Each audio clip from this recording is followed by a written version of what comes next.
हम अध्ययन कर रहे हैं महान चित्रकार पाब्लो पिकासो के बारे में और उनके जीवन काल से संबंधित विभिन्न चित्रों के बारे में और आए परिवर्तन के बारे में हमने पूर्व के लेक्चर्स में बात की और काफ़ी विविधतापूर्ण चित्रण उनके जीवन काल में दिखता रहा।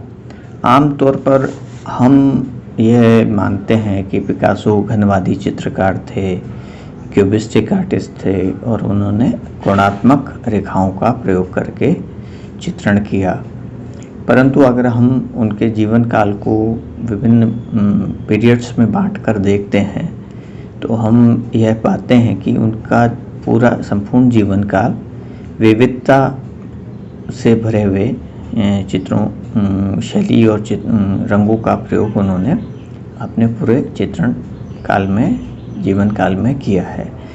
और जैसा हमने पूर्व में इनको जैसे 1900 से पहले के चित्र और 1901 से 4 तक ब्लू पीरियड, 1904 से 6 तक का रूस पीरियड, फिर 1907 से 9 तक का अफ्रीकन या निग्रो आर्ट और प्रिमिटिविज्म पीरियड।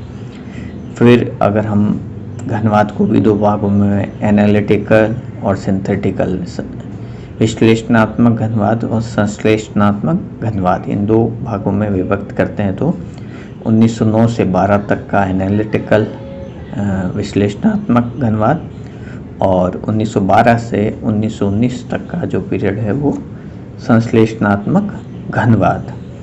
और उसके बाद इनके चित्रों में नियोक्लासिज्म नवशास्त्रीयवाद का प्रभाव भी दिखाई देता है। और इस पीरियड में इन्होंने जैसा कि मैंने पूर्व में कहा कि इनके चित्रों में खाली कोणात्मक रेखाओं का या क्यूबिस्टिक फॉर्म्स ही नहीं बनाए और यहाँ इनकी जो चित्र का हम अध्ययन करें तो उनकी चित्रों में रेखाओं में लयात्मकता आ गई। वह लयात्मकता जो कि हम क्लासिकल पीरियड शास्त्रीय शैली से संबंधित चित्रों या मूर्तियों में नज़र आती है। वही लयात्मकता जो कि रेनेसां और हाई रेनेसां के पीरियड में हमने देखी थी, ग्रीक मूर्तियों में हम देखते हैं या फिर नवशास्त्रीयवाद में हम देखते हैं। परंतु इन्होंने लयात्मकता का प्रयोग किया, शारीरिक घनत्व के लिए छाया प्रकाश का प्रयोग किया, परंतु वह शारीरिक घनत्व और जो उनका अनुपात है रेखाओं का या फॉर्म्स का अनुपात, उनका उद्देश्य यथार्थवाद नहीं था। उनको चित्रित करने का उद्देश्य यथार्थवाद नहीं था। यथार्थ चित्रों का, रियलिज्म का प्रस्तुतिकरण वह इन आकारों के माध्यम से नहीं करना चाहते थे।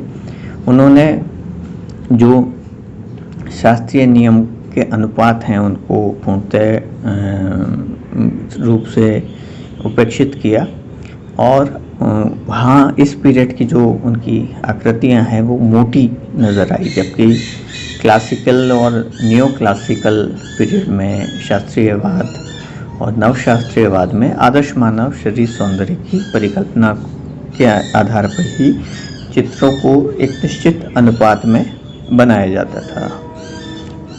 यहाँ इनकी जो चित्रित आकृतियाँ हैं काफ़ी मोटी हैं और उसमें शारीरिक घनत्व के लिए छाया प्रकाश के लिए प्रयोग किया है। छाया प्रकाश का प्रयोग जो है वो प्रकाश जो उसके लिए उपयोग किया वह कृत्रिम था। कृत्रिम से भी अर्थ कि उसका उनकी कला का प्रकाश का स्रोत उनकी चेतना थी, उनकी कल्पना थी, ना कि किसी एक निश्चित दिशा से आता हुआ प्रकाश। ये प्रकाश जो है वो अपनी कल्पना से उत्सर्जित करते थे, उसकी कल्पना बनाते थे और उसका मूल उद्देश्य कला में घनत्व को पैदा करना था, उनके आकारों में घनत्व को पैदा करना था। और एक ठोसपन उनके चित्रों में इस समय के चित्रों में नज़र आता है। वह ठोसपन जैसे मूर्त रूप में उनको गढ़ दिया गया हो, एक पत्थर की मूर्तियाँ जैसे होती हैं वही ठोसपन उन चित्रों में आता है। तो जो ठोसपन हम कहीं कहीं लियोनार्डो की कलाकृतियों में भी देखते हैं, क्योंकि वह मूल रूप से एक मूर्तिकार थे। जब उन्होंने चित्रों को बनाया, जो कि उनका मूल कार्य नहीं था, जब सिस्टीन चैपल की छत पर उन्होंने चित्रांकन किया, तो उनकी आकृतियों में वह घनत्व नज़र आया जो एक मूर्ति में नज़र आता है। और ये चूँकि ग्रीक मूर्ति से प्रभावित थे, और वही शास्त्रीयता इनके चित्रों में नज़र आती है। इटली में उस समय खुदाई हो रही थी। प्राचीन उत्खनन से जो मूर्ति शिल्प प्राप्त हुए थे, वह मूर्ति शिल्प ने इनको प्रभावित किया। तो कहीं ना कहीं ये प्राचीन कला से, शास्त्रीय कला से प्रभावित होते आए। जो आइबेरियन मूर्ति शिल्प थे, जो नीग्रो पीरियड के इनके मूर्तियाँ थी, उसके अंदर जो मुखौटों का प्रयोग, मास्क का प्रयोग होता था, वह मास्क का के आकारों का प्रयोग इन्होंने अपने प्रमुख चित्र एवेन्यू की स्त्रियां या ले डेमोइसेल्स डी एविग्नोन नामक चित्र में किया। और जो क्लासिकल पीरियड की हम बात कर रहे हैं, वहाँ पे भी इन्होंने जो ग्रीक पीरियड के जो मूर्तियाँ इटली में उत्खनन हो रहे थे, उन उत्खनन से प्रेरणा होकर चित्र बनाए, जिसमें सीटेड न्यूड, ड्राइंग हर फूड, और इसके अलावा स्लीपिंग पीजेंट्स वॉश टेक्निक में वाटर कलर में बनाया हुआ, पेंसिल और पेपर पे बनाया हुआ चित्र है। तो 1919 में, तो 1919, 20, 21 ये जो इनके वर्ष है, ये 1919 से 29 तक का जो काल रहा, ये नियो क्लासिज्म और सरलिज्म, अति यथार्थवाद की तरफ भी ये इन्होंने अपने आप को मोड़ा। तो 1925 के करीब इनके चित्रों में अति मानुषीय और डबल इमेज, द्विप्रतिमानव आकृतियों का प्रवेश हुआ। ये सब चीज़ें उनको एक वर्सेटिलिटी की तरफ, एक विविधता की तरफ लेके गई। परंतु फिर भी इनके जो चित्र हैं, उनमें एक तारतम्य, एक कंटिन्यूटी नज़र आती है। ऐसा नहीं किया कि बिल्कुल एक चित्र किसी अलग शैली या सिद्धांतों को लेके किया, तो उसी पीरियड में दूसरा चित्र बिल्कुल ही अलग शैली या सिद्धांत को लेके किया। तो कंटिन्यूटी जो है, वो आदमी की, मानव कलाकार के स्वभाव को प्रदर्शित करती है कि वो उस पीरियड में जो महसूस कर रहा था, या उसके जो रंगों और आकारों का जो एक पैटर्न था, वह पैटर्न उस समय के चित्रों में नज़र आता है। तो फिर 1925 में उन्होंने एक और फेमस चित्र थ्री डांसर्स बनाया। इस चित्र में मानव आकृतियाँ जो है असह्य दर्द के कारण जैसे मानो अंतकाल का नृत्य कर रही हो। इस चित्र में अभिव्यक्ति मानसिक व्याकुलता अति यथार्थवाद के अंतर्गत आती है। तो जैसा मैंने बताया कि अति यथार्थवादी तत्व या उनके चित्रों में वह भाव नज़र आने लगे। अब 1932 में पिकासो ने एक स्वप्न, ड्रीम नामक चित्र की भी रचना की, और इस चित्र में विश्राम तथा शांति की भावना अभिव्यक्त हुई।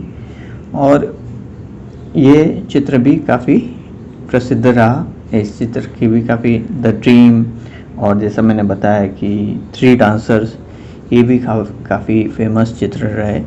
और कुल मिला के इनका जीवन जो है विविधता से भरे चित्रण में रहा, पर मूल रूप से इनको हम एक घनवादी चित्रकार के रूप में जानते हैं। घनवाद की जो मुख्य प्रवर्तक के रूप में पिकासो और ब्रॉक उभर के आए थे। और अगर हम सामान्य रूप से, अगर हम परीक्षा में अगर प्रश्न आता है कि पिकासो किस शैली के प्रवर्तक थे, तो हम निश्चित रूप से एक ही उत्तर देंगे, वो है घनवाद। परंतु जब हम उनके जीवन का विस्तृत अध्ययन करते हैं, तो हम ये पाते हैं कि उनका जीवन जो है विभिन्न वादों और शैलियों से जुड़ा हुआ है। उन्होंने अपने आप को किसी एक निश्चित एक ही माध्यम या निश्चित शैली से नहीं बांधा और परिवर्तनशील रहे और जीवन काफ़ी लंबा जीवन काल रहा। और उस जीवन काल के दौरान उन्होंने विभिन्न तकनीकों का, विभिन्न माध्यमों का और विभिन्न शैलियों का प्रयोग किया और जीवन पर्यंत कार्य करते रहे।